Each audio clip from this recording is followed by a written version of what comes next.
ये है दिल्ली दर्पण।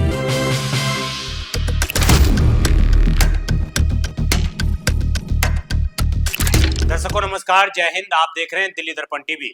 दर्शकों, आज की इस खबर की शुरुआत करने से पहले आपके सामने मैं दो बातें रखना चाहूंगा। पहली, अगर दिल्ली के अंदर कोई भी घटना घटित होती है, दिल्ली के अंदर कहीं भी कोई भ्रष्टाचार की शिकायत होती है, तो सबसे पहले आप कंप्लेन कहाँ करते हैं?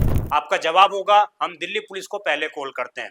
परंतु जब दिल्ली पुलिस के अंदर ही कुछ ऐसे लोग शामिल हो जाएं जो भ्रष्टाचार में लिप्त पाए जाएं, आज जो मामला मैं आपको बताने वाला हूं वो बेहद चौंकाने वाला है, बेहद हैरान और परेशान करने वाला है। क्योंकि दिल्ली के अंदर जितने भी आर्म्स एक्ट के लाइसेंस जारी किए जाते हैं, दिल्ली के अंदर जितने भी फूड कॉर्नर के लाइसेंस जारी किए जाते हैं, दिल्ली के अंदर जो प्रेस वालों को आईडी कार्ड जारी किए जाते हैं, यानी कि दिल्ली पुलिस की तरफ से क्लियरेंस दी जाती है, वो सभी कहीं ना कहीं एक फर्जी तरीके से 2016 से लेकर 2018 के बीच में दिए गए हैं।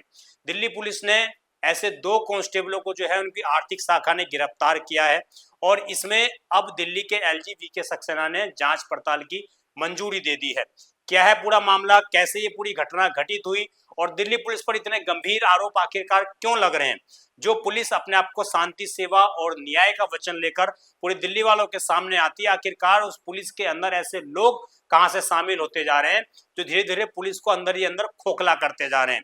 ऐसी आखिरकार चीजें हो कैसे रही हैं, ये पूरा मामला आपको बताएंगे। शुरुआत करते हैं इस विशेष खबर की। आप जुड़े रहे दिल्ली दर्पण टीवी के साथ।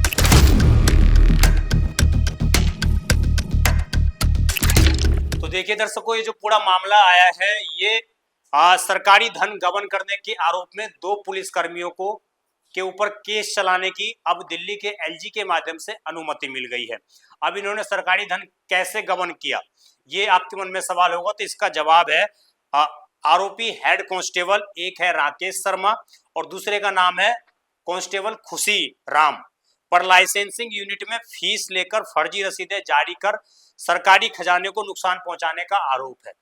इन्होंने क्या किया दर्शकों, जैसे ही इनके पास कोई लाइसेंस के लिए आता था, इन्होंने एज इट इज जो ओरिजिनल कॉपी होती है उसी के बिहाफ पर इन्होंने एक नोटपैड बनाया, जो रजिस्टर जो ये स्लिप लोगों को देते थे वो स्लिप इन्होंने बनाई और उस स्लिप के बिहाफ पर ये लोग मोहर लगाकर लोगों को दे दिया करते थे कि आपकी जो है स्लिप अब कर चुकी है, आपने जो भी लाइसेंस रिन्यू करवाया है या जो नया लाइसेंस लिया है, रिन्यू विशेषकर रिन्यू के लिए ही ये लोग काम कर रहे थे। तो ऑपरेशन जो भी आपने लाइसेंस रिन्यू कराया है वो आपका लाइसेंस रिन्यू हो गया।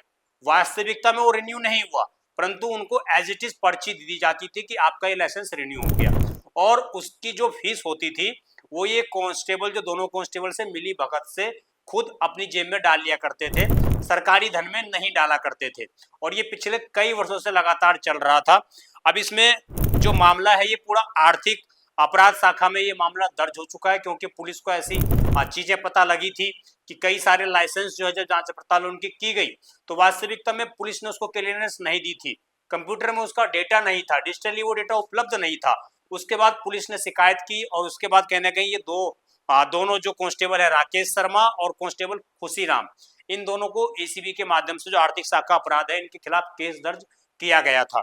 अब ये जो पूरा मामला था, जैसे कि मैंने आपको बताया कि 2016 से 2018 के बीच में जब लाइसेंस, विशेषकर आर्म्स लाइसेंस, जो बंदूकें लाइसेंस जो रखने के जो लाइसेंस जारी करती है पुलिस से, उन लाइसेंसों पर ज्यादा इनका फोकस था। दूसरा इनका होटल, गेस्ट हाउस, प्रेस और अन्य यानी कि अन्य भी जो लाइसेंस दिल्ली पुलिस को अंदर रिन्यू करवाने के लिए लोग जाते होंगे, उन सभी लाइसेंसों में 2016 से लेकर 2018 के बीच में इन्होंने फीस जमा की फर्जी रसीदें के माध्यम से और उस रकम को सरकारी खजाने में जमा ना करने की बात जो है स्वीकार की है। इनके ऊपर इस तरह के आरोप लगे हैं। तो अब आप इस पूरे मामले से ये समझ सकते हैं कि कैसे पुलिस के अंदर रह के सिस्टम को खोखला किया जा रहा है। इससे एक बात और जाहिर हो जाती है कि दिल्ली का आम नागरिक कहीं भी सुरक्षित नहीं है, वो कहीं पर भी जाकर ठगा जा सकता है, कहीं भी उसके साथ भ्रष्टाचार की जो गतिविधि है वो की जा सकती है। और ये खुद जो है कहीं ना कहीं दिल्ली पुलिस का ऐसा डिपार्टमेंट जो पूरी दिल्ली को एक तरीके से चलाने का काम करता है। अब बताइए, अगर किसी को आर्म्स लाइसेंस बिना उसकी जांच पड़ताल के रिन्यू किया जा रहा है, उसको दिल्ली पुलिस के माध्यम से, दिल्ली पुलिस की लिस्ट में वो बंदा नहीं है, तो आप सोचिए कभी भी दिल्ली के अंदर कोई भी बड़ी आपराधिक घटना वो कहीं पर भी दे सकता है, अंजाम दे सकता है, और दिल्ली पुलिस को पता ही नहीं लगा कि वो फर्जी लाइसेंस से दी गई या लाइसेंसी बंदूक से दी गई है। तो ये सब चीजें 2016 से 2018 के बीच में, यानी कि 2 साल कंटिन्यू इन दो हैंड कांस्टेबलों ने दिल्ली पुलिस को चूना लगाया, सरकारी खजाने को चूना लगाया और दिल्ली की कानून व्यवस्था को भी चूना लगाया, दिल्ली के आम नागरिकों के अधिकारों को भी चूना लगाया। इसमें आर्म्स लाइसेंस मैंने आपको बता दिया, इसके अलावा होटल, गेस्ट हाउस और प्रेस यानी कि मीडिया को भी इन्होंने कहीं ना कहीं धोखा देने का काम किया। तो ये तमाम चीजें हैं जिसके बाद इन दो हेड कांस्टेबलों पर जब बड़ी कार्रवाई करने की अनुमति राज्यपाल के माध्यम से मिल गई है। इसमें यह भी बताया गया है कि सबसे बड़ी गड़बड़ी arms licence renew counter number 2 पर पाई गई, जहां पर हेड कांस्टेबल राकेश शर्मा तैनात थे। यानी कि जहां पर सर्वाधिक दिल्ली के अंदर जो आपराधिक घटनाएं बढ़ रही हैं, हो सकता है उनमें एक वजह ये भी हो क्योंकि उन लोगों को बिना जांच पड़ताल के, बिना उनकी क्या अब इनको लाइसेंस आगे देना चाहिए नहीं देना चाहिए, अब इनकी आपराधिक स्थिति क्या है, अगर सिस्टम में वो लोग इन चीजों को डालते तो शायद सिस्टम उसको डिटेक्ट कर लेता और सिस्टम उनको बता देता कि आप इसका लाइसेंस रिन्यू ना करें। परंतु उन सब चीजों को इन दोनों हेड कांस्टेबलों ने, विशेषकर राकेश शर्मा ने, इसको दरकिनार किया और फर्जी पर्ची निकालकर, फर्जी स्टैंप पेपर बनवाकर उनको वो लाइसेंस दे दिया। और जो उनसे पैसा आया, क्योंकि आर्म्स एक्ट में जो ये हथियारों के लिए जो लाइसेंस रिन्यू किए जाते हैं इसमें मोटा पैसा लिया जाता है और इन सब पैसों को इन्होंने अपनी निजी जेब में रखा, सरकारी खाते में जमा नहीं किया। तो इसके बाद आप समझ सकते हैं कि किस तरह की हरकतें इन दोनों कांस्टेबलों ने की है और ऐसे न जाने कितने मामले लगातार आते रहे हैं और अभी भी आ रहे हैं। इसमें पता चला है कि जो कंप्यूटर के अंदर डेटा था, जो पुराना डेटा था, जो पुरानी फाइलें थी, उसको भी इन्होंने डिलीट कर दिया। सिस्टम को पता ही नहीं लगा 2 साल तक कि आखिरकार उनके साथ हो क्या रहा है। तो ये सब चीजें इन्होंने जो है घटित की हैं और अब इनके ऊपर एलजी ने जो मंजूरी दी है उसके मुताबिक एलजी ने भारतीय दंड संहिता धारा 197 यानी कि झूठे प्रमाण पत्र जारी करने और झूठे हस्ताक्षर करने के तहत केस चलाने की अनुमति दे दी है।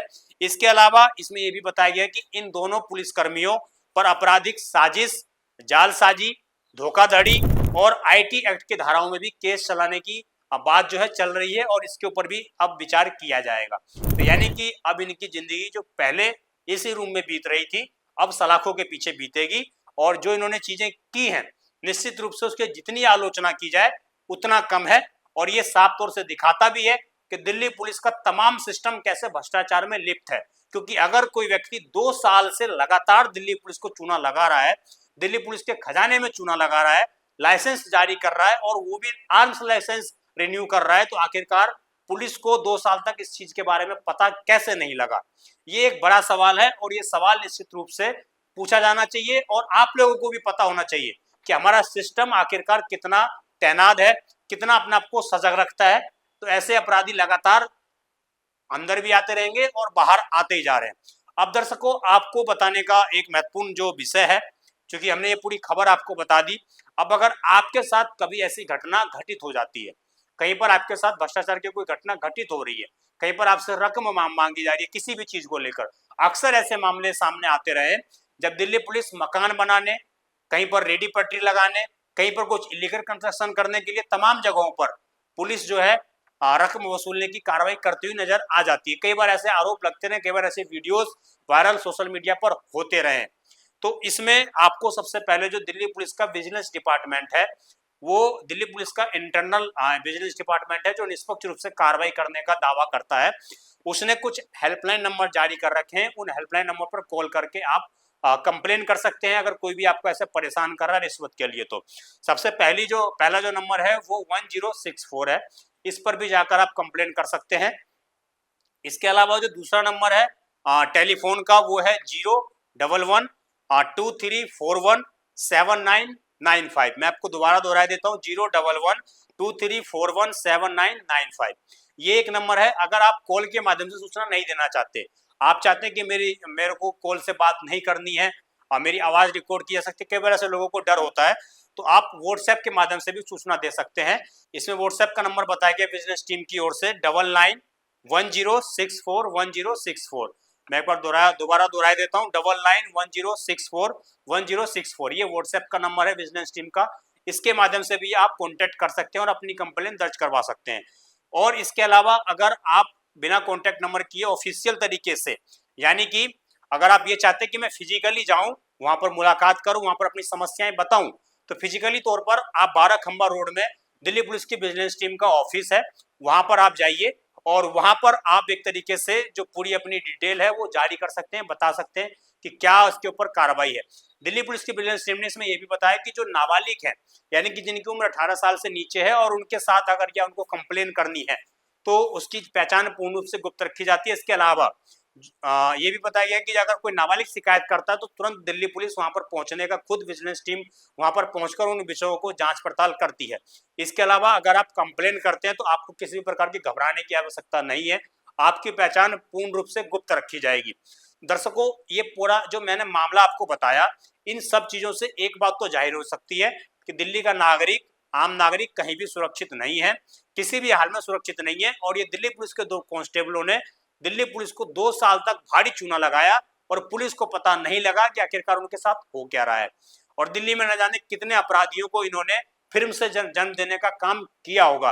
तो कहीं ना कहीं इनके ऊपर आपराधिक केस तो चलना ही चाहिए, साथ ही इनको कठोर से कठोर सजा भी मिलनी चाहिए कि आने वाले समय में कोई भी पुलिस का अधिकारी या कोई भी हेड कांस्टेबल इस तरह की चीजें करने का प्रयास ना करे। आपकी जो भी पूरी खबर पर राय हो कमेंट अवश्य करिएगा। आप देखते रहें दिल्ली दर्पण टीवी। मैं विजय ठाकुर, धन्यवाद।